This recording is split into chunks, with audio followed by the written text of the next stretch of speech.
Partito. Oristano, intervista onorevole Carus. Azione. Professor Carus, abbiamo molto apprezzato la sua commemorazione di Antonio Gramsci. Alcuni giorni fa il segretario del Partito Comunista, Achille Occhetto, ha riproposto la questione sarda nell'ottica gramsciana come una questione nazionale. Gradiremmo conoscere il suo punto di vista a proposito, tenendo conto anche del nesso che si può stabilire tra la nazionalità sarda, la nazione italiana e il processo di costruzione di unità europea. Sì, questo è uno degli aspetti più delicati del pensiero di Gramsci. Direi che dai suoi scritti la stessa ambiguità della soluzione che si può trovare sta a dimostrare che Gramsci lavorava su un terreno abbastanza scivoloso e ambiguo, che è quello della crisi dello Stato nazionale. Perché ci possono essere due esiti, come ha dimostrato Peppino Fiori recentemente, a proposito del federalismo di Gramsci. Ci può essere l'esito che enfatizza la Sardegna come nazione mancata e quindi sulla base del concetto di nazione mancata esalta il momento di costruzione di uno Stato nazionale a nazionalità sarda.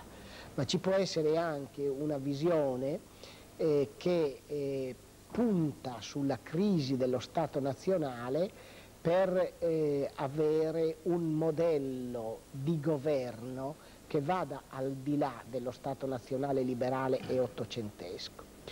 Quindi Gramsci lavora in questo terreno ambiguo della crisi dello Stato nazionale, in cui lo Stato nazionale ha esaurito la sua funzione aggregante e in cui non è nato ancora uno Stato sovranazionale di cittadini del mondo in nome di un più maturo pensiero che può essere o ideologicamente scandito oppure umanamente scandito in termini di liberazione umana.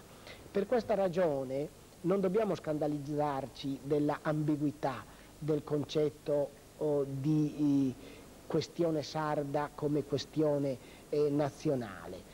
Dobbiamo semmai vedere un tentativo faticosamente costruito, probabilmente non del tutto riuscito in termini di lucidità razionalista e di povertà del modernismo razionalista. Dobbiamo vedere un tentativo di costruire una teoria nella quale il radicamento nazionale nella realtà sarda possa servire al superamento del concetto di Stato nazionale.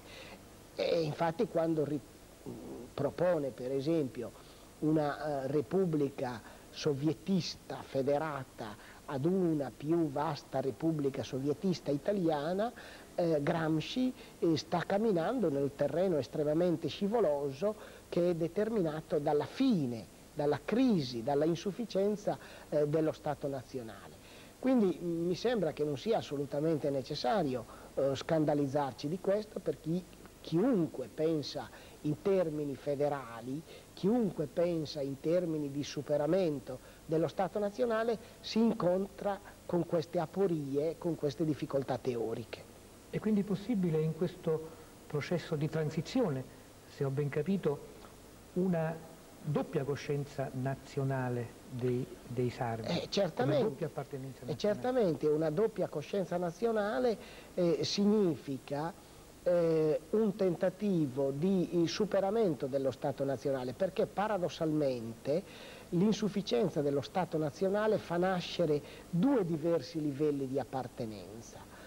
Una appartenenza sovranazionale e una appartenenza ad una piccola patria, cioè lo Stato nazionale si disgrega in due direzioni diverse che danno per certa una realtà che è ad un tempo sovranazionale, di superamento quindi dello Stato-nazione, e contemporaneamente subnazionale, di riscoperta della piccola patria.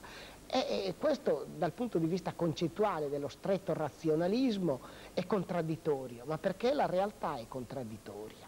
Data la complessità del problema che lei sta sollevando, ma anche pensando alla passione con la quale ha ricordato Antonio Gramsci oggi nel suo centenario. Vorremmo farle una domanda un po' diversa. In una lettera a Giulia, Gramsci, tra il burbero e l'affettuoso, dice: sai, io sono un sardo senza complicazioni psicologiche. Che cosa significa secondo lei questa frase? Significa che non c'è nessun complesso di inferiorità in Gramsci nel dichiarare la sua sardità, e non c'è nessun desiderio modernista di adottare l'esperanto come una lingua, parlo dell'esperanto simbolico, come una lingua che gli faccia superare la sua presunta condizione di subalternità per essere sardo.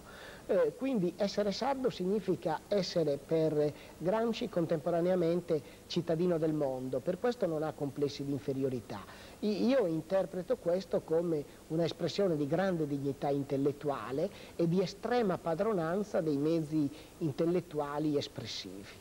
Abbiamo saputo che nei giorni scorsi c'è stato uno sciopero linguistico nella provincia di Nuoro, perché alcuni ragazzi della scuola erano stati bocciati proprio per aver parlato in sardo anziché in italiano.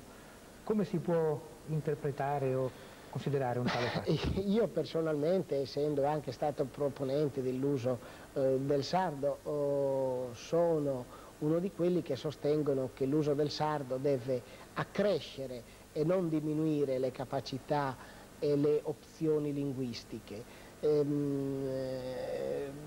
Io sono da sempre sostenitore che non dobbiamo tendere ad una unificazione linguistica in senso proprio, in senso squisitamente linguistico e vernacolare. Dico invece che le lingue, tutte le lingue, possono essere utilizzate per accrescere le capacità espressive. Quindi anche il sardo, per esempio, io personalmente alcune condizioni esistenziali o alcuni concetti non riesco ad esprimerle in italiano, che trovo povero in quelle situazioni, e trovo più ricco in determinate situazioni il sardo, così come alcune situazioni esistenziali non riesco ad esprimerle in sardo, trovo più ricco l'italiano o il francese o lo spagnolo, per esempio, o anche l'inglese in qualche caso. Quindi secondo me bisogna avere proprio questa capacità di vedere in ogni lingua un genio che aggiunge qualche cosa alla gamma delle espressioni linguistiche. La polemica gramsciana nei confronti dell'esperanto può essere riproposta e modernizzata come polemica, per esempio, nei confronti dell'inglese multimediale, che è un inglese povero, che impoverisce, non arricchisce le capacità linguistiche se va fatto o va usato a scapito delle altre lingue utilizzate in tutta la gamma della loro espressività. Quindi io credo che anche l'utilizzazione del sardo sia in questo modo un fatto positivo. Professor Caso, ringraziamo per questa esperienza per noi ricca dell'intervista che ci ha concesso. Grazie a voi. Stop.